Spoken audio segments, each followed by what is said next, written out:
All right, good morning. I guess I'm between us and lunch in the airport, right? So,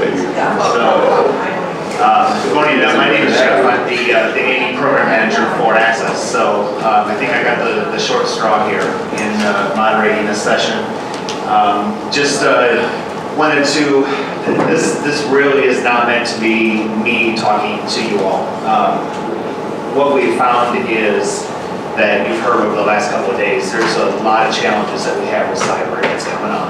And as a manufacturer and as the consulting community that we serve, we're really trying to find ways to help in understanding how you put those specifications together, and from my perspective, what we can do to assist with some of that and really understand what it is that you are doing as well. So I have the three panelists up here. I'll just let them go ahead and introduce themselves. So whoever wants to start. Can you hear me? Yes. My name is Dario Lobozzo with Guidepost Solutions. I've been in cyber and networking, architecture, and infrastructure for the majority of my career. Moved back and forth between the physical security world and the critical infrastructure world, but always maintaining a hand in the cyber side of it. Currently doing security consulting. I'm Rodney Thayer. I do convergence engineering consulting, so I have a background in cybersecurity and network protocols and dealing with integration challenges. I'm Ray Bernard from RBCS Inc. because it's too long to say Ray Bernard Consulting Services. And so I've been a security consultant for quite a while. My original engineering background was automotive engineering, which is where I learned systems thinking, but quickly computers came in and started replacing what we were doing. So then I got involved in computers, and we were in computers and industrial automation and so on. And then from there that walked forward, accidentally discovering the security industry. And so that's where my consulting has been from that point forward. I also write a lot for the security industry magazines, securityinfowatch.com and Southcom Media. And have been on I have a column called Convergence Q&A, and so the cyber, the whole cyber physical thing is a strong focus. All right, thanks, guys.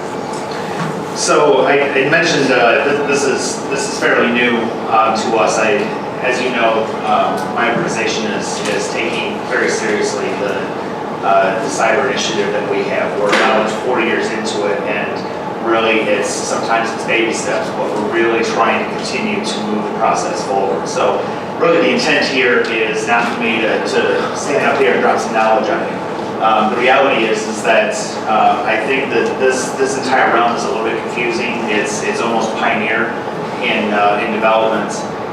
So what we've done as an organization is try to understand what is necessary from your point of view, so that I can prepare and we can not necessarily guide, but try to get things rolling and get the conversation going, so we understand what it is that is of concern and how we are going to move forward, bringing the cyber aspect into the spec. So I just have a couple of pieces here, and then I really want to just turn this into a conversation because we found that a lot of people don't know what to do, and I'm in the same boat. So when we start with a typical camera, I'm going to take one of ours just as an example. So just in the security piece, we understand that there are certain pieces that are part of the camera, certain features that most everyone provides. And when you look at the format of the CSI spec, we outline what those particular capabilities are, right? There's no real rocket science up here, right? You're looking at HTTPS, you're looking at certificate management, address filtering, 802.1. It's all the same information that myself and a lot of our competitors keep as well. So as we move forward, one of my ideas, and I'm kind of throwing things against the wall and seeing what sticks. My understanding in conversations that we've had to date is there's really two pieces to this. The first is what we as a manufacturer, and I'll take just a camera as a very baseline simplistic view. What can we do to ensure that our technologies are represented in a way that makes it easier for you? First question to you for the panel. I don't know if you guys can see that. They're an unfair advantage, but Is there anything else? I mean, this is the civil piece, right? From a camera manufacturer, from a VMS manufacturer, I want to kind of incorporate all of the different pieces and parts. Is there anything more that you need from us to define what the camera is capable of? Anybody? So, thinking about it from a cyber security aspect, the other thing that's sort of not referenced here is the, and I'm not saying it's right for specification language, is what's your protocol footprint? And can I specify what I want? So, it's wonderful you can do device discovery and you have multicast DNS and all those kind of features in an access camera, but I want to turn that off because I don't want the camera sitting there shouting its rev number forever. I want it during deployment, but no, I don't need it after that. So I might want to specify turn that off. And so the general version of that thing is what protocols are you doing, and can we make sure that if we want to constrain or pick certain features, can we do that? I never want multicast on my network ever, ever, ever. Because of security issues.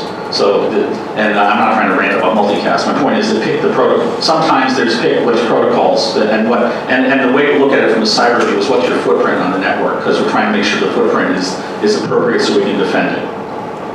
Okay, so as a manufacturer, my follow-up question to that then is do you want that listed? So I see what you're saying there. So do you want more capabilities listed, and as you go through the specification, have the ability to remove things? Because we can list, obviously, things like UPnP and multicast, and we have capabilities of doing that. From what we offer to the A&E community as a specifier, would you rather have everything together and say, this is everything that I need, and then just go through and remove the things that you don't want, because you know that you're going to turn certain things on and off? Yes? No? Is more better? How much do you, when you look at specifications, how much do you look into the very specifics of the security piece from a component level? It'd be nice to put the parking guide, best recommendation of what's there, and then cross out what's not relevant in the given situation. Like the usernames and passwords, right? Disable root and have either integration in Active Directory and allow, so you can track who's actually doing the configurations, those kinds of things are kind of critical. The other thing is we should do a little level set. So Ray was just asking. So consultants in the room, hands, manufacturers or other kind of critters. Okay. Cool. The other comment I would have is there's a kind of I've noticed over the past couple of days there's some interesting kind of different baseline things. So I would make their dog use 802.1x. I know there's some people who really like to use that.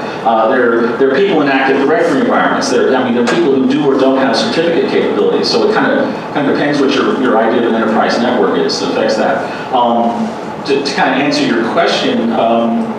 I guess the thing I see when I do audits, because I also, an audit and a hacker is, if you were smart enough to pay me to break your camera, that's an audit. So that's the short version.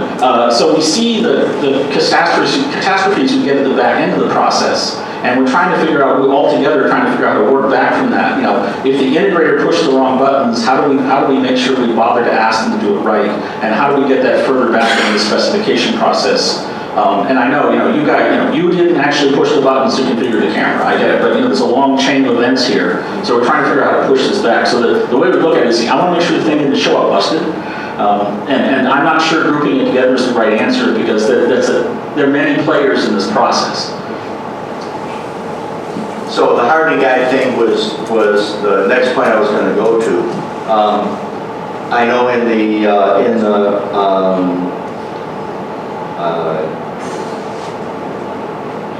I forget the name of the document, it's a CSI document, there's titles and numbers. Titles and numbers. Nestor titles and number document. There's a number in 2805.11 or something is, is it on the screen? Yep, I knew you were going to go there. So there it is. Okay, so I haven't done, and Nick Chandler does, I'm here kind of replacing him. He sent me with a question to ask, but I haven't put all those things into that part of the spec, so I'm not sure how that works. Most of my projects are directly with an enterprise organization and not through the whole construction process, but that's the the major use of the specs. Manufacturers are used to the specs as the part 2 product thing and put their data there. But because things are changing so much on an ongoing basis, and because the bigger the project, the bigger the spec, the longer the time frame, it's hard. You have the other challenge of writing it out, the spec that gets outdated because everything's going so fast. So and then you've got part 1 and part 3 about things that are not product specific, but what about the project itself? And so it's been forever, and I mentioned this, I think yesterday in one of the sessions, we're used to saying that we just say follow, but follow the manufacturer's instructions as a general mandate, and as a requirement, I mean. But now, to do the cyber element, we also want to say, well, in the manufacturer qualifications part is for the product, you have a hardening guide. If you don't have a hardening guide, then you aren't a qualified product. So that's the first place to start. So now that you have a hardening guide, in the spec we can put the requirement that the contractor, who's the integrator will apply the hardening guide to the system installed. Because you got the camera, the BMS, and other pieces in there and switching so on, and so there has to be hardening guidance that can be collected, and somebody has to figure out and work through what to do. On a new construction project, I was talking to Tom and Norman about this earlier, that's hard because what you have as an advantage in the enterprise realm is that the customer has an IT function.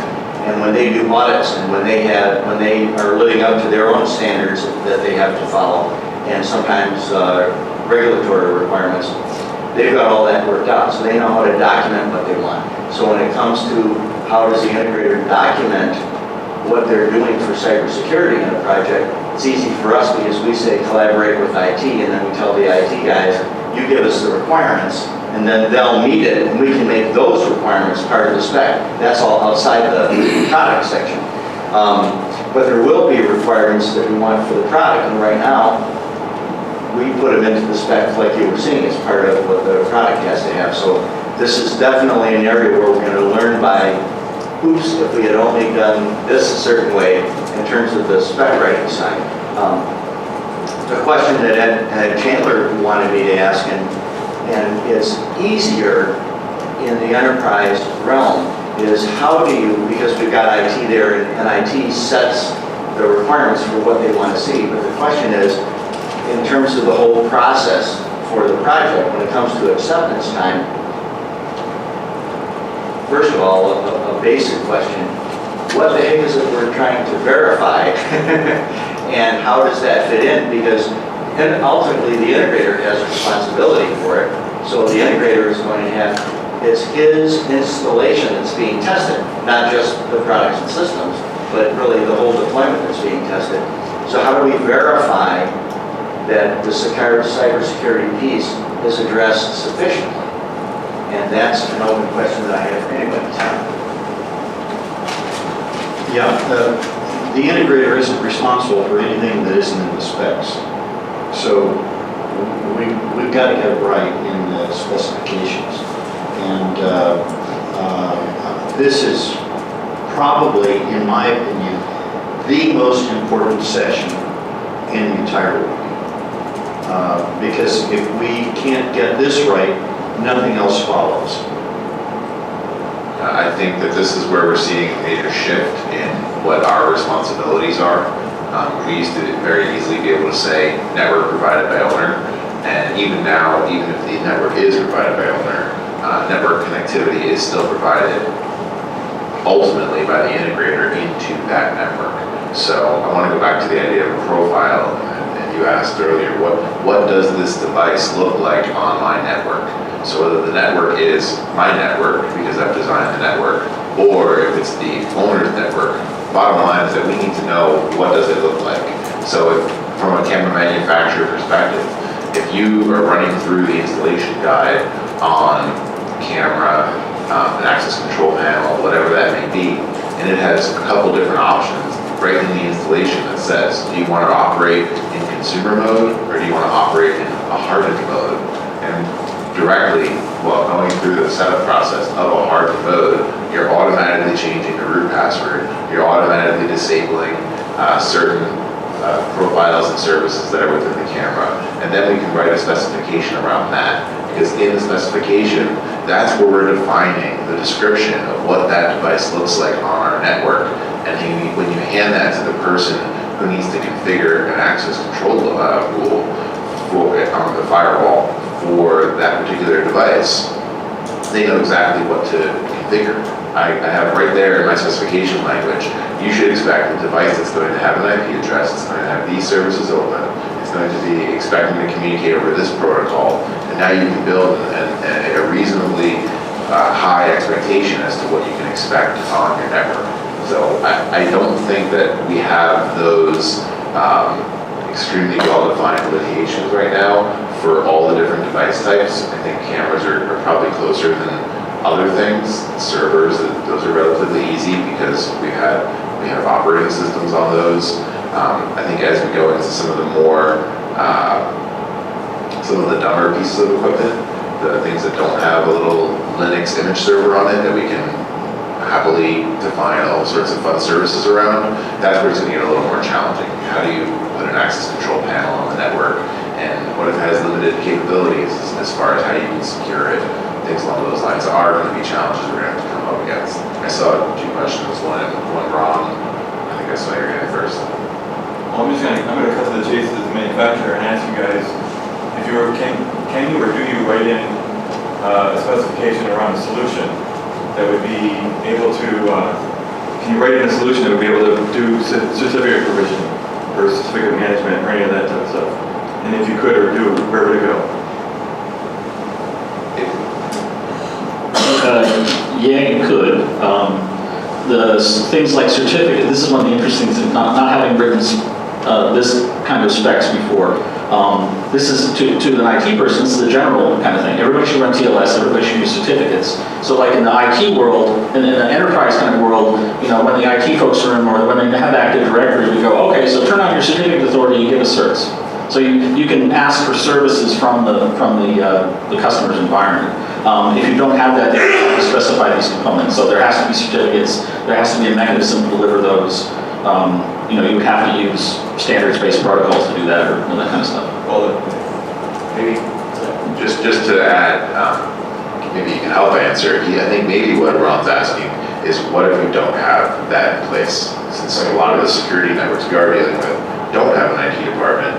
In the case where Ray's dealing with existing IT departments, sure, ask for the CA, no big deal. So the more militant modern view is you have to have that now. You're going to fail the audit if you don't have those kinds of things. So if you don't have that now, that's going to have to get added to the picture. So you're going to have to spec it.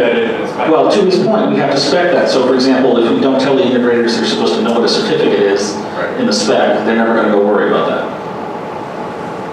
And the flip side of exactly what he said with the integrator's side is that as they're reading through the specification, if they have a flag in their head and say, I don't know what that means, I don't understand that requirement, then they're either A, not a qualified integrator, or B, need to go get that knowledge because it's an expectation that they have that on staff. So just to follow along with what you're saying there's two types of clients that we're dealing with, ones with IT departments and ones without. And I'm concerned about the ones without. Is there something that we can require the integrator to have a certification or contract with someone with a certification?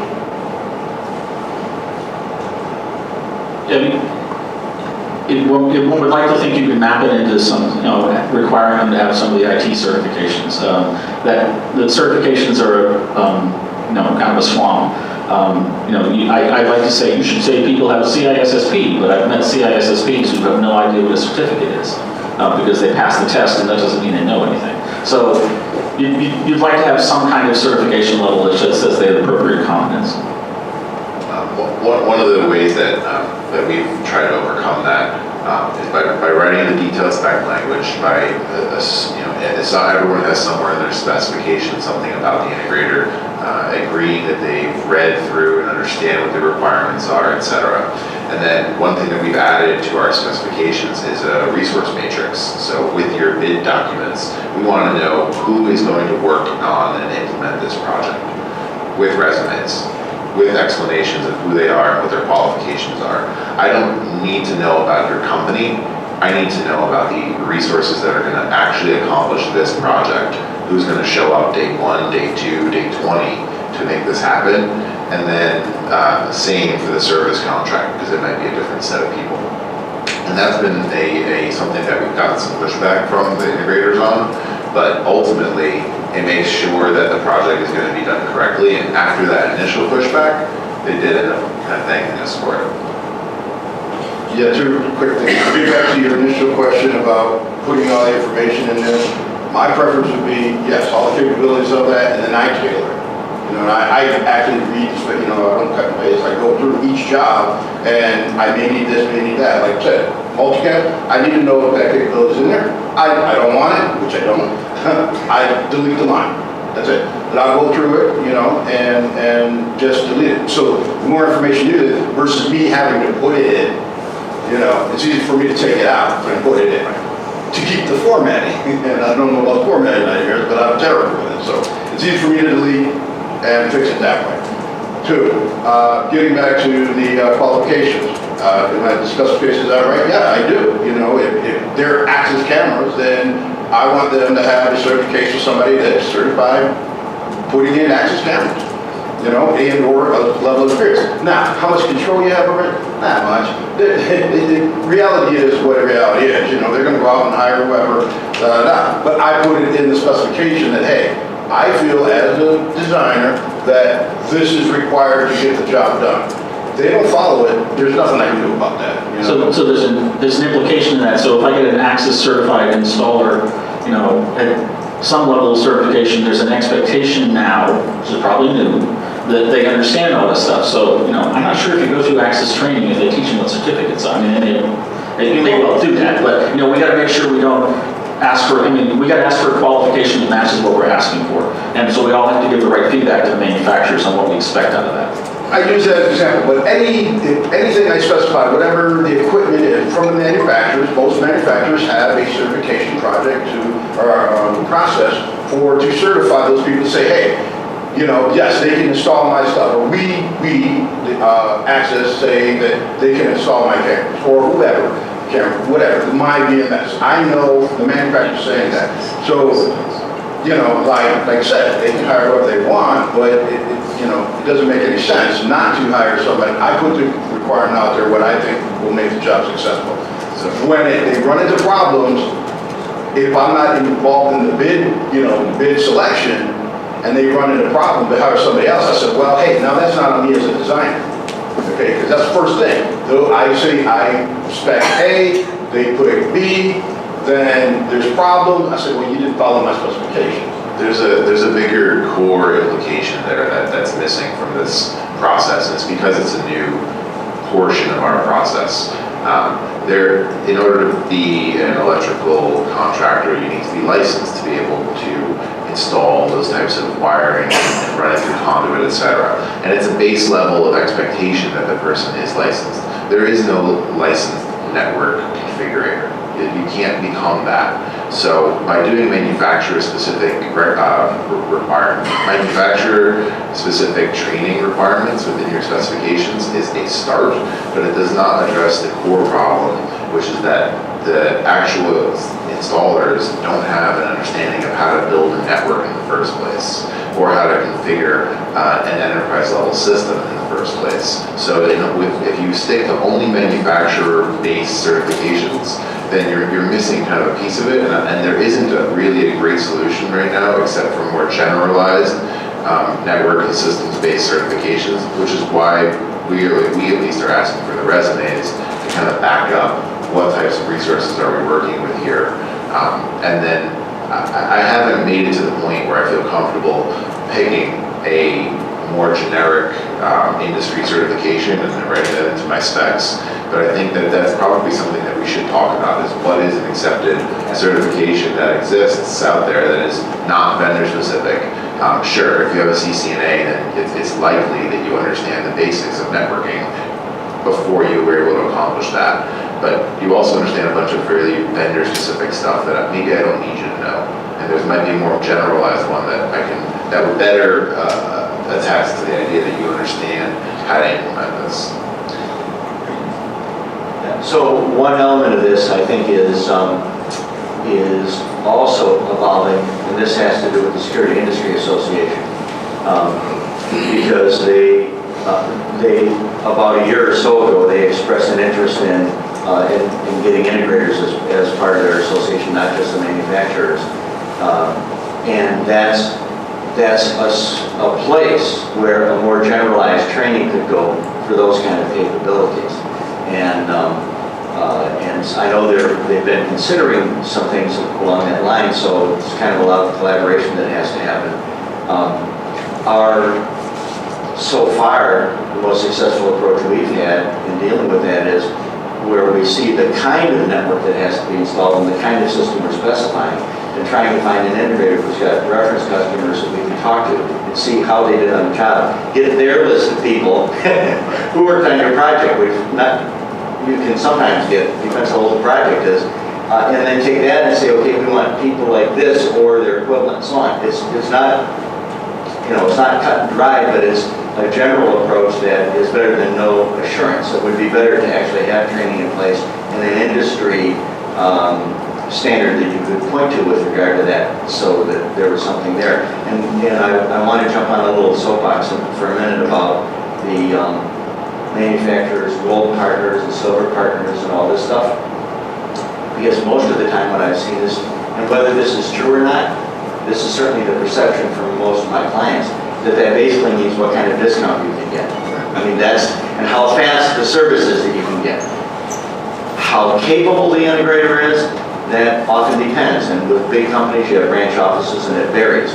But it would really be good if the integrator, if that level of certification actually had these kind of elements into it, because it's the infrastructure that everything has to plug into. So those kind of qualifications would be great to have on the partner thing, and I would expect that there would be a payoff for the manufacturers and a lower technical support cost that they had. Yeah, and just real quick to your point, Ray, I know that there's always the 3-tier, and you're right, it absolutely has to do with the discount structure based on volume and such. But at a core level, and I'm not specific to the sales channel as much with Access, but at a core level, I know that being one versus the other means that you are investing in training, that you have to go through a certain boot camp, or you have to have certain credentials. So along with the ability to look at the differentiation between levels, there is an expectation as a representative of our product that you have certain levels of expertise. Now, I'm sure there's a lot of gray area in there, but the intent for us really is to drive that to all the way through, to say that if someone is a gold level, you expect a certain level of experience and education on the product and a certain level of abilities as we move forward. And from the IT world, they would document that. If I'm going to sell checkpoint firewalls and I'm a gold partner, there's published standards for that, and it says, this company has X number of certified technicians on staff that know how to do better. And that's exactly what it is. It's an X number of certified, absolutely. So we truly try to, we do try to build that into our structure as a benefit to the client as well. So then that puts it back on the scope, that puts the onus back on you for the scope of training, because you're the one who's absolutely putting this. And it's two things. So from a manufacturer's perspective, we very much try to have a training class that is fairly transparent in the curriculum that we use, so that it's protocols and it's understanding of the video security market per se. Not necessarily with a huge access slant. As you start to get into day 4, day 5, of course you're going to have, how do you make this work? How does the UI work? Very specific things. But at a core, to kind of start the process and the journey through the training session, we start very generic, things that are applicable across anyone, whether it's us or one of our competitors, and then we start to get very, very specific. And that's why, it's called ACP, right, Access Certified. So we're trying to, we've always been fairly open in the way we train. Our mission really is to help move things forward, not really put the access hat on the time, so. Okay, and sorry, one other aspect of it that I think that you're saying that is that at one time, when things were mostly standalone, or the integration was pretty minimal in one way, like you take an access control message and feed it to the video system, and then that's that. That didn't take a lot of the other knowledge that's required now to have all the systems working together, because you're building an integrated system. And it's expected, the exact expectation is, it used to be you have a bunch of standalone products and you'd integrate some. Now it's, by default, that's the scenario. So the level of knowledge before worked really well when it was product-based. You could call a manufacturer and say, put these dip switches, do this, that, and everything worked. Now, you call a manufacturer and there has to be more behind that, because I'm on this kind of a network and here's what we're doing. Do you think millennials even know what a dip switch is? Some questions out here. First of all, this panel is just amazing. It's wonderful. And Ray, your comments were right on target. One of the things I think we're all hoping to get is real actionable information. I want to ask you a question to Rodney. In terms of certificates out there that are meaningful for specifications, the two that come to mind to me are CCNA and CompTIA Security Plus. Do you agree with that? And do you think of any other industry certifications that would be very useful for CSI? So CCNA is Cisco specific. Right. And you can end up with people who've drunk too much of that purple Kool-Aid. So actually I generalize that. So Cisco, Juniper, Extreme, you had mentioned another, one of the enterprise class switch vendors, something like that. So that level of certification I agree with, but I try to avoid being vendor specific. We can put an or in the spec. Yeah, so you can, So, or equivalent kind of comment, yeah. There's a baseline. There are some Microsoft certifications that relate, because that would get you to the point of knowing that they're network literate and can configure some parts of the services. So, Which of those are? I don't remember the Microsoft acronyms at the moment, but for their kind of certification stuff. It looks like some of the BICSI standards might be getting closer and closer. Mostly that's about wiring. So if I want my wiring trays to not look like crap, then I want a BICSI certification. But there's some other aspects of that in terms of the cabling standards. There's some stuff in CompTIA sounds fine, yeah. And there's some SANs, yeah. So that's the other thing is there are SANS certifications. And SANS has started teaching CompTIA security. Yeah. So SANS was originally sort of heavily, computer security version. When you say intrusion detection, there, it's not about the rock through the window; it's about the packet on the network. But there also, would be some stuff in that. Yeah, we all have to together be careful about the words. So when you say certificate, I think X509 and PKIX and a bunch of other standards around a format for a data structure used in the protocols. And of course, as we're talking here, by certificate or we need certification at a certain level, training level. So we have buzzword clash there. I'm just admitting that. Sorry for just a second. So Tom, to your point, I totally agree, and that's one of the questions that we have is what makes sense in that space. And CISSP may be a little strong. It's a difficult course. Integrators may not be able to carry that. I know from my experience with Cisco, I carried several Cisco accreditations, the ANA and the DA specifically, but they're very product specific, so you have to be careful. But they also have certain tracks now. They've broken apart. It's not just the NA, it's NA, routing protocol, and security, and some of the other things.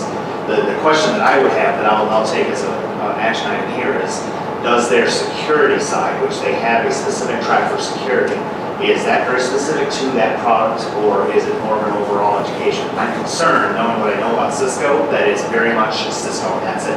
It's not going to do you any good if I'm working anywhere else. So just a couple of things.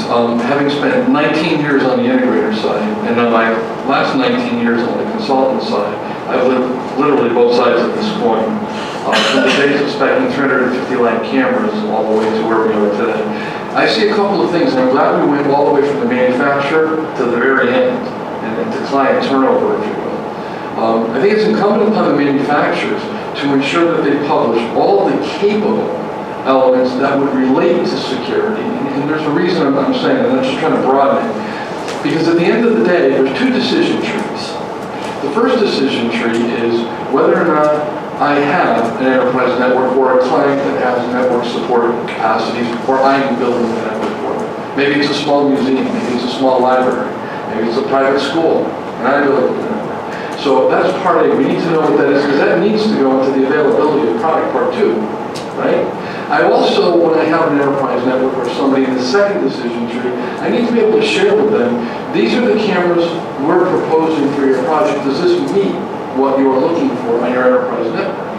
And if so, what do you want us to do with it? Because at the end of the day, the integrator and the spec writer can only support what the manufacturer manufactures.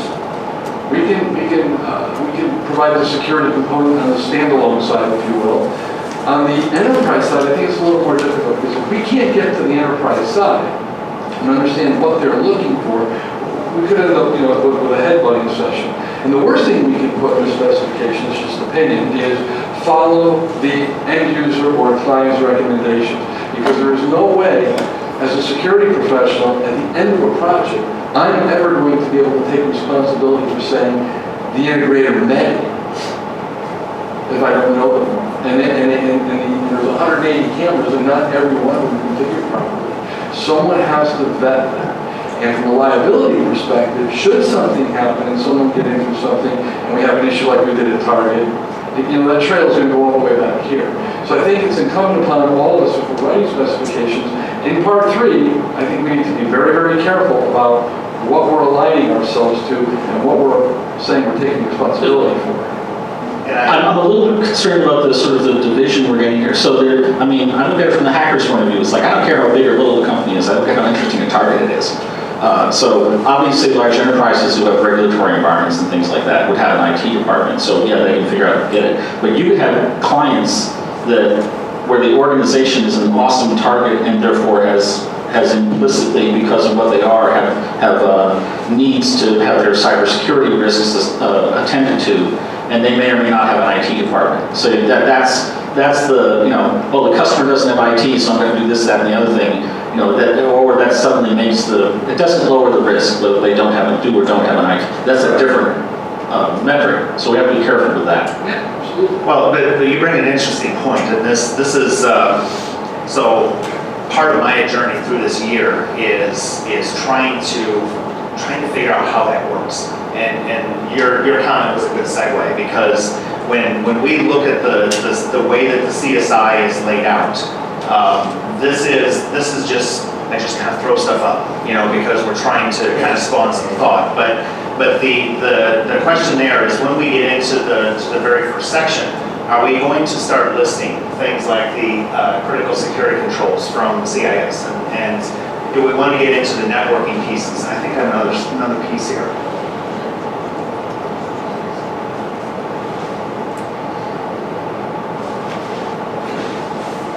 Oh, I must have moved that particular slide. So inside, oh, here we go. Under the section. So what my view, and I'm really trying to see where the pulse of the room is, but where my view is that inside of our Div 28, whatever, we reference other sessions, because we are not going to address very specific things. You're not going to address your network attached storage and the specifications for your network and things of that matter. My expectation is that inside of these references, which is basically C through N, is also going to be 28511, where we say that this specification for this particular product references the 28511 as my baseline for what I'm going to do to implement the security piece of that. We're not going to define that inside of the individual components, whether it's a speaker or a camera or an access control point, whatever it is. So my thought is that as a consortium, we need to say, we're gonna point somewhere else. And then inside of there, we specifically say, this is what our expectations are in 2511. So what is really interesting here is I just, to John's point earlier, is I took a lot of information from the CSC document and kind of compared it to typical hardening guides, things that we recommend for what the client should do to start locking down the system. So this is my first, just throw it out there and see what happens. What I found really interesting is I got confused because I'm trying to keep a very holistic view of what we're trying to do in 2511 because it's not just about cameras. It's really something that is going to be relative to any of the devices that we put on there, even non-security devices, which is where we need to be sensitive to. So as I started looking through that, we go through the installation, which says that you need to use this, LDAP or 802.X or certificate management, all the normal stuff that you would expect. What got really interesting to me, and the question that I have is, where's the demarc point for you as a consultant, for the integrator, to the point where you hand everything over to Mr. Customer and say, it's your baby now. And what do you do? What processes do you put in place for the commissioning? What do you do for the deliverables? What type of schematics, what type of paperwork do you need to prove that everything is working, that the system is secure? What information is there? And then down to the training piece, how do I teach man to fish? Say, okay, Mr. Customer, this is now your baby, and this is what we need to do. This is what is necessary from maybe myself or an outside source as an expert, from the integrator, whatever that may be. And I just kind of step back. Exactly. So this is kind of where, so my thought process, and correct me if I'm wrong, guys, but my thought process is inside of, I'll take my camera as a baseline. Inside my camera, I say, these are all the pieces. John's point, I totally understand. We can absolutely put everything possible for that component. But I think that everything else inside of the div 28 or 27, what's access control? Everything else really needs to reference this particular section because that's where the cycle pieces start to play. But I just kind of threw stuff up there. I took a lot of what hardening guys are doing, what the NIST standards are, just basic information. But this really is my question, is what do we do here? Be very careful. So liability, right? As soon as you start defining everything. That's exactly what I want to touch on, is the liability aspect. And you asked, where's that demarc? So I want to do a little exercise here. Can everyone put their hands up if you design security systems? Okay, can you put your hand, keep them up and put them down if you don't do the next thing, which is if you design security systems that are networked, if you design security systems and also design the network components that are actually doing the networking. It depends. Because is it a standalone system or is it part of the IT network? Have you ever specified a network hardware component? Sure. So that doesn't work as a division either. It's, if there's an RJ45 jack in my shop, I don't care what it's tied to. It's a network that belongs to the enterprise. So it's part of the enterprise risk. And so standalone versus not standalone, it don't matter because, that switch can still get compromised and the data in it is still very important. And so this whole, it's standalone, I get to cheat now, is not okay anymore. No. That's not what I said. That's not what I said. If I'm doing a standalone network, right, I'm calling out the switches, I'm calling out everything and connecting to the network. Okay, I'm designing all this, all right? If I'm not designing the network and I'm plugging into it, I'm not specifying the switch. I can only tell them what I need on Right, I'm saying is the metrics they would put on the networking components, the low-level components, the metrics are the same, the standards are the same, whether or not the thing is attached to the enterprise or not. So I come back to the capabilities of the product. Because I should have, and in that case, as a network designer, I should have a list of things I want to deploy. I should have already a list of security things. Brian should say, Phil, every job we spec, we need to do these 21 things when we deploy switches and cameras. And then when we specify a camera, Brian's going to say, they need 19 of the 21 things we need to do. Or they don't. Dario, you brought up a point, I think John has one, right? Yeah. So are you assuming that you're going to let the network side of the business, or the network side of the customer, define whether or not they're going to use certificates as an example with an operation? Or can you specify that you're going to use certificates, you're going to apply certificates on these edge devices? Great question. It's a liability thing, right? Before the spec is even written, you need to clearly understand and have that conversation with the IT department of what is required, because that port that you plug into needs firewall rules, it needs a VLAN configuration, it needs to know what ports are open. That defines that closed environment, and that needs to end up in the specifications, and there's a QA section at the end where there's a checkoff where they sit down with IT at the end after it's been deployed and all of those checks are met, and that's the turnover point you brought up. So you get these different metrics on what they know. So to your answer about the certificate, so the customer must own all the keys all the time. I know that's radical in the physical security world. You guys don't seem to do keys, curiously enough, since you're all supposed to have locksmith genes in your blood. So they're that specific kind of thing. That you should never have the integrator start using certificates, and then blame it on the customer. That's bad. So we should, that kind of thing should be more harmonized. I mean, the general thing is do you specify features of the customer integrator on avast? Well, real quick, we do a lot of work with the New York Department of Environment, New York City Department of Environmental Protection. Whenever we are going to deploy something with them, they send us out a block of IP addresses. They tell us exactly how they want things configured in the field. They send us a list. Right, that's excellent. Here's what we have, here's what you need to do.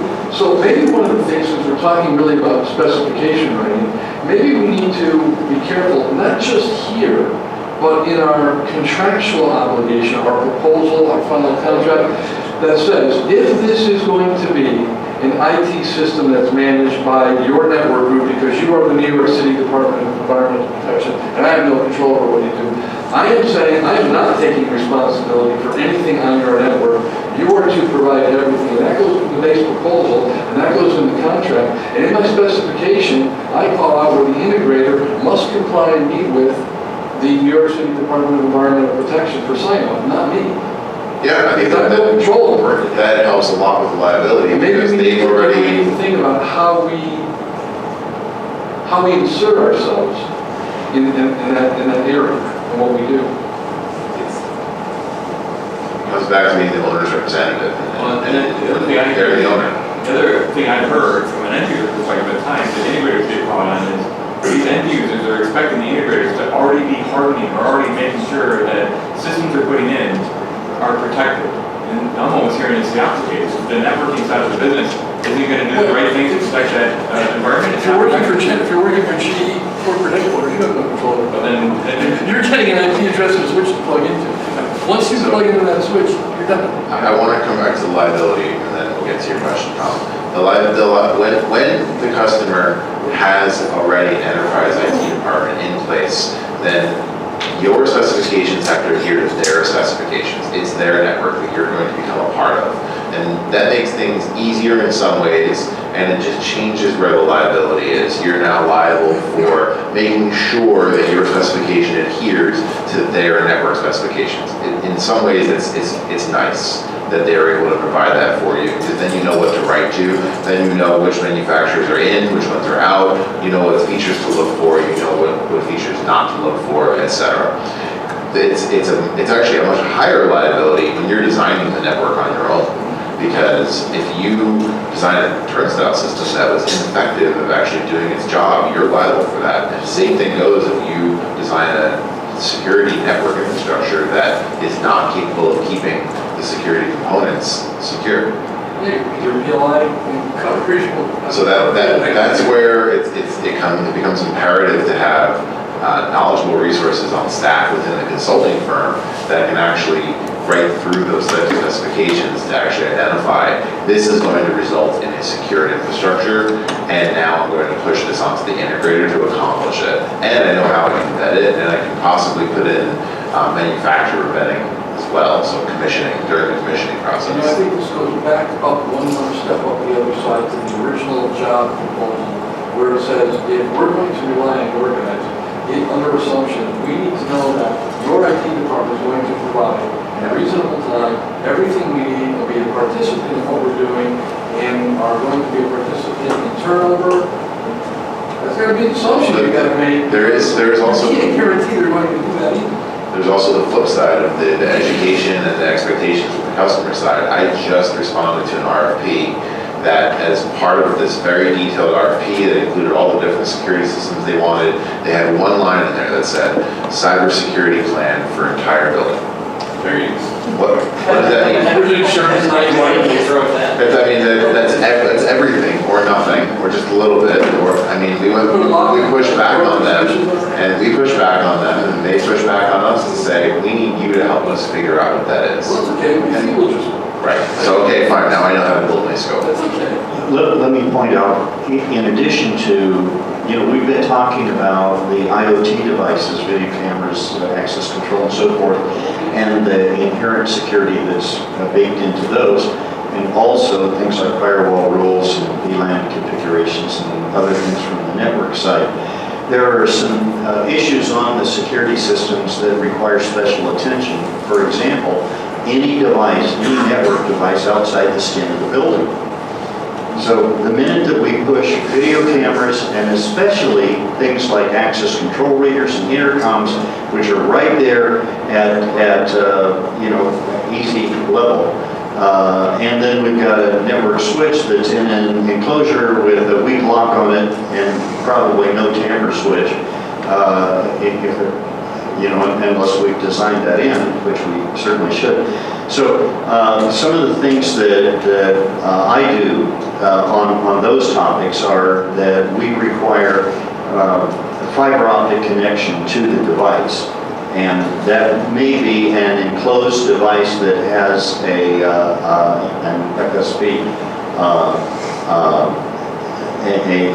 fiber module in the enclosure. But that enclosure is going to have a tamper on it as well. So we got to do everything that we can to reduce the potential for man-in-the-middle attacks. From a standpoint, firewall rules on that, and I apply this to every device, not simply outside the scope, outside the skin of the building, but hardware MAC address, hardware IP. Or the original IP address, and if that device gets disconnected at any time, that port gets blocked. So anything we can do to... Yeah, so I mean, we've been sort of obsessing about the devices. I mean, it's the whole thing has to be looked at. So that would mean the servers, the drones, which have wireless connections. So, you can't put a fiber optic cable on that drone on the roof that, buddies at Hike Vision would sell me last night, where you can fly around and look at the fence and stuff. So, I mean, that to a hacker, that sounds wonderful. It's like, I'm going to capture that thing, peel it apart, and find the credentials in it, and then you're dead. And hopefully it's not that simple. So there's all this, what's the perimeter and what's outside, what's the hot side and what's the cold side of the perimeter stuff. So yeah, we can't ignore things like the servers and that kind of stuff. And again, it goes back to this standalone or not standalone, they still have rules. And a lot of the rules apply even in those cases. Well, it's interesting because I made a note just before you mentioned that, because that just went through my head, is there's a bigger picture. And I guess as I look at trying to stay somewhat on topic, if I look at a specification layout, my guess, my estimation is that there are multiple pieces that have to be referenced together. So inside of a device, it says it will reference network for what do I do with the network. It'll reference the cyber section where it tells me what to do with the cyber section. Inside of my device, I'm going to say it shall be a lockbox, it shall be a tamper. Inside of the div 28511, I'm going to say if there is an open connection outside, it must do this. And then on the networking side, I said for that outside piece that must do this, you must do that. So that if it's unplugged, if it's, do whatever level of security that you want. So my thought is that as we look at the entire intent of what CSI was designed for, we're really starting to jump around now. It used to be just us. It shall be a 1080 line or a 480 TV line and boom, done. Don't have to worry about it. It's not the case anymore. We really need to start referencing the other components that are necessary to really bring that thing together. And that's why when I look at the 28511, where cyber is supposed to sit, I don't know what I can do as a manufacturer, and as someone that's trying to drive this initiative forward. I don't know what to put in there and how to move that step. And as we talk about what are the next steps, I've got a couple of good notes here, but what are the next steps? Are you all writing? I saw a lot of consultants in here. Are you all writing to 2511? Are you putting it in other areas? Are you looking for help? Should we bring some kind of a consortium and, secret decoder rings in a room and start writing this? I mean, what? So I don't see that as. Let me give you some feedback in the past couple of days, or past actually 2 weeks, I guess. Sort of in preparation for this, I did things the old-fashioned way. I talked to one of my customers, and I charmed them into tasking me with billable time to work on a 2811 spec. 2811.5, whatever it is. So there seem to be a lot of people who are just starting to write those now, which is good. On the other hand, apparently that looks like secret sauce to consultants, so I'm not sure they actually want to share with each other, which is kind of an interesting. I'm not trying to interfere with people's business, I'm just observing that. So just a second, that's a great question. Is 28511 secret sauce to your deliverable? No. Absolutely not. I can't Shouldn't imagine be. it should be. This is protection of the planet. That's why we're all here. I can't imagine it should be. So is it It's only fair? protecting our planet.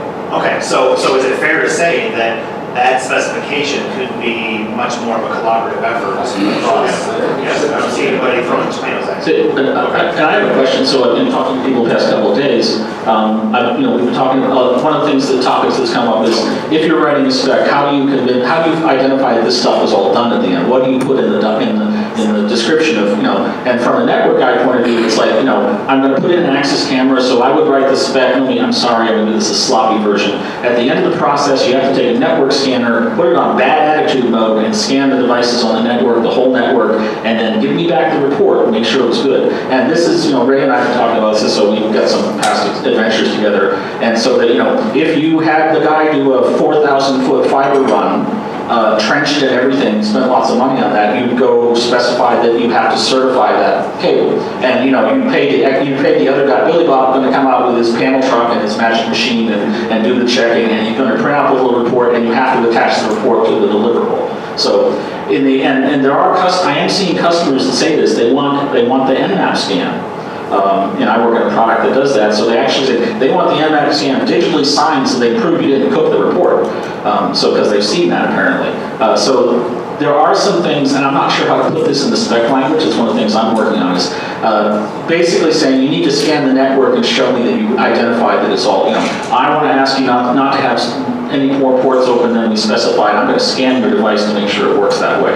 Or I'm going to set up the whole system and run it for 5 minutes and look at the network traffic and make sure the network traffic footprint is what I expect. So I think you could put that in. I'm not sure how to write that. I think we need to do things like that. Also, I think you can take security controls, specific things like from the NIST 853 document, for example, and say, let me pick logging as thing. You must do logging, and you must go demonstrate that you saw the log output. And again, I think there's some network audit kind of small steps that you could describe in the spec process that you must do this at the end to validate that it was appropriately fitted. And that's kind of that's one of the takeaway challenges that I've got from this is that we all together got to figure out how to do that. Yeah, and that's if you saw, I didn't leave that up there too long because I don't want that going out. But in my writing of the execution side, that's exactly what I'm asking, because the question is as we look at integrators that are capable of doing this for us. The other question is can they do everything that we need to test and commission? And who's testing them? Who's keeping them honest to make sure that when I turn it over, everything's got a certificate and everything's locked down? Who's doing the punch list to make sure that everything is there? Yeah, exactly. Yeah. There has to be a check and balance. And then the last piece I had was, how do I then take all this information and give it to the customer? Whose responsibility is that to make sure that they can carry this forward? So at that point, you're wandering in worlds where there are some tools. So people will literally take the report that came out of Nessus or Nmap or something and turn in the report. But there's actually even machine readable versions of that output. So like in the case of Nmap, you can make sure the thing outputs the XML and give it to the customer because they're going to, if it's a big enterprise, of course, and then they're going to read that into their security tools. So there are some building blocks available to support that. I think that you just touched on something that's a key component, which is the commissioning aspect.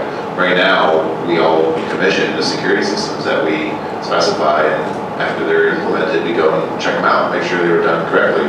And that means that it's imperative that at some point, we make the shift to commissioning networks, in my opinion.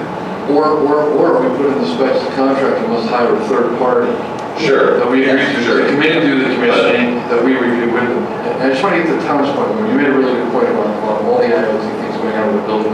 You know, you really trade security for convenience at some point.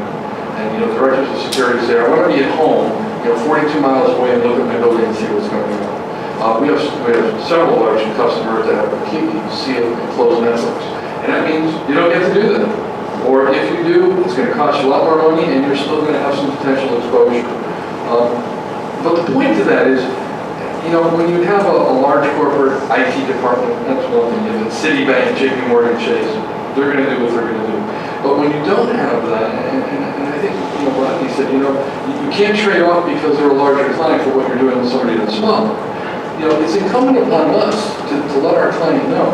This milestone system can really give you all this video at home, next to your bed. But I think it's incumbent upon us to tell them what the risks are and what the potential exposure is. And they need to know that. And if we don't, then as consultants, we're not doing our job. Yeah, So, go ahead. I've got to walk out of here, get my plan. You alluded to a committee maybe writing this thing? Yes. Are you going to take it upon yourself to organize that committee? Yeah,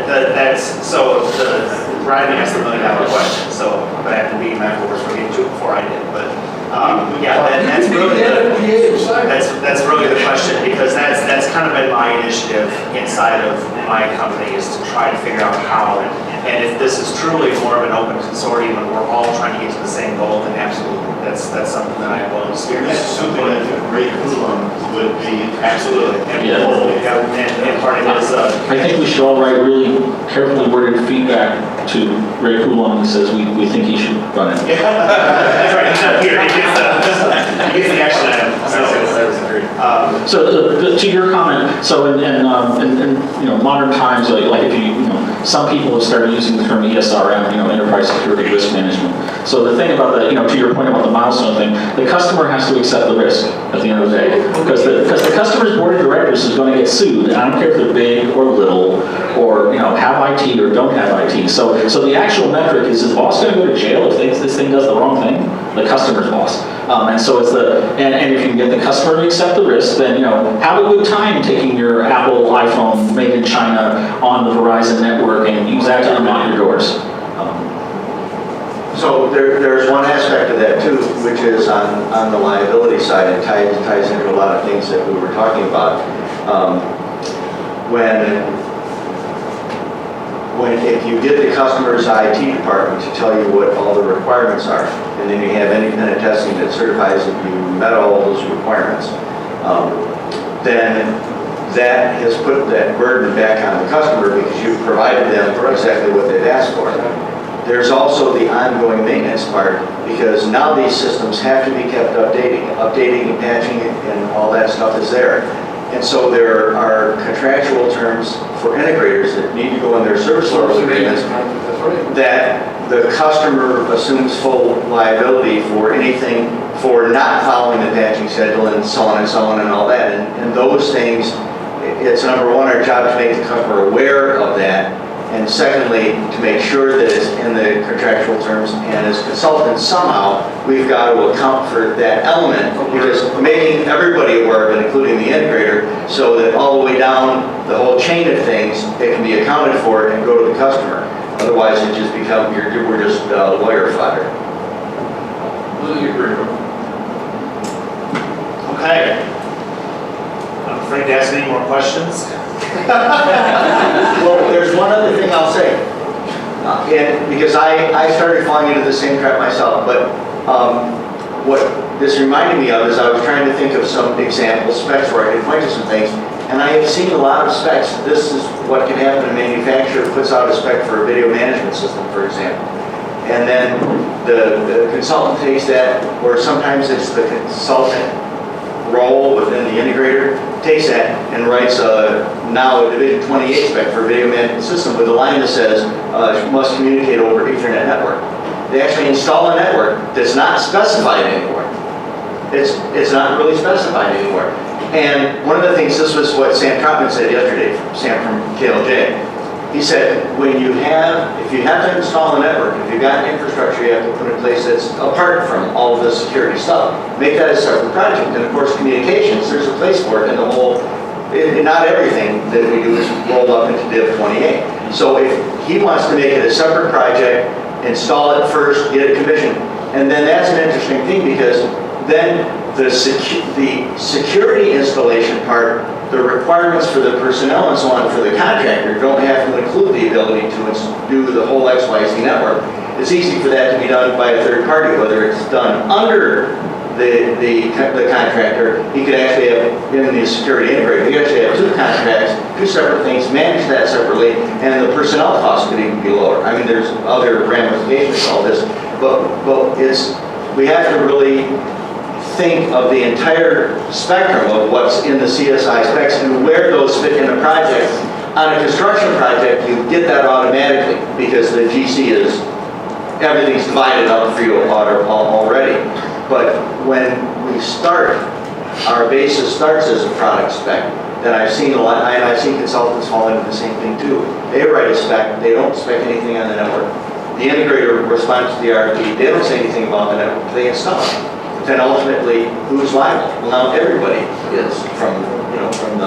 Yeah, it's supposed to be a story about the good old days that you allocated the IP addresses with pencil and paper at the back of the first truck that gets in the job site. That seems to still happen. I like the pictures. I remember. Oh, we have a final comment somewhere. Please, What you had a question? Yeah, well, I was amazed that nobody is mentioning convergence here, which I come from the communication side of the business, and if you go to any of the PC conferences, for example, Yes. everybody talks about the convergence, which I haven't heard a word here. Well, You guys all separate networks, separate everything. So there's a, so first of all, I was involved in the convergence wave when it was voice and data.